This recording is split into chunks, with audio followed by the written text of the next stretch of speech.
में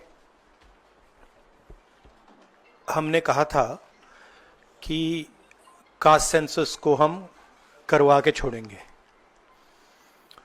और हमने ये भी कहा था कि 50% की जो कैप है, जो आर्टिफिशियल दीवार लगा रखी है, उसको भी हम तोड़ के हटाएंगे। पता नहीं क्या हुआ, सडनली 11 साल बाद नरेंद्र मोदी जी कहते थे कि सिर्फ 4 जाते हैं, सडनली कास्ट सेंसस का अनाउंसमेंट किया। हम इसको सपोर्ट करते हैं, पूरी तरह सपोर्ट करते हैं, मगर हम टाइमलाइन चाहते हैं। हम जानना चाहते हैं ये कब तक होगा, और ये एक पहला कदम है।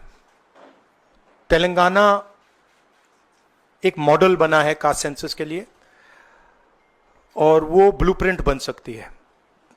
और कास्ट सेंसस को डिज़ाइन करने में हमारा पूरा सरकार को ऑफर है, पूरा समर्थन है कि हम डिज़ाइन करेंगे, क्योंकि डिज़ाइन बहुत ज़रूरी है।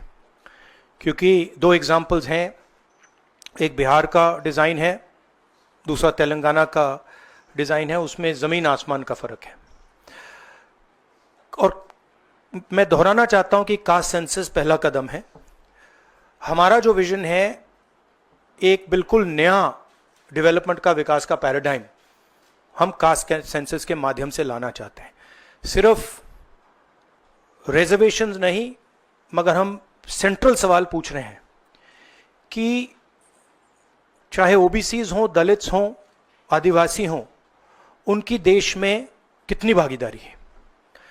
कास्ट सेंसस से एक प्रकार से पता लगेगा, बट कास्ट सेंसस से आगे जाना है। हमारे इंस्टीट्यूशंस में, संस्थाओं में इनकी कहां कहां पार्टिसिपेशन है, पावर स्ट्रक्चर जो है उधर कितनी पार्टिसिपेशन है, ये नेक्स्ट स्टेप है। और हम चाहते हैं कि इस डायरेक्शन में कास्ट सेंसस जाए। हमने एक और चीज कही थी, कांग्रेस पार्टी ने रेज की थी, मैनिफेस्टो में भी था, article 15(5). Article 15(5) is reservation in private education institutions. ये कानून है, ऑलरेडी कानून है, और हम चाहते हैं एकदम इस कानून को एनडीए की सरकार, बीजेपी की सरकार इंप्लीमेंट करना शुरू करे।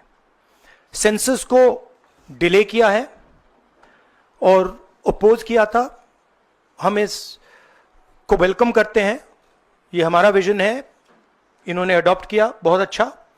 मगर हम चाहते हैं कि हमें डेट्स बताई जाएं, किस दिन तक ये सेंसस होगा, बजट में इसका पैसा आना चाहिए, अभी बजट में पैसा नहीं है, और फिर जो डेवलपमेंटल विजन है वो हमारे सामने प्रेजेंट होना चाहिए।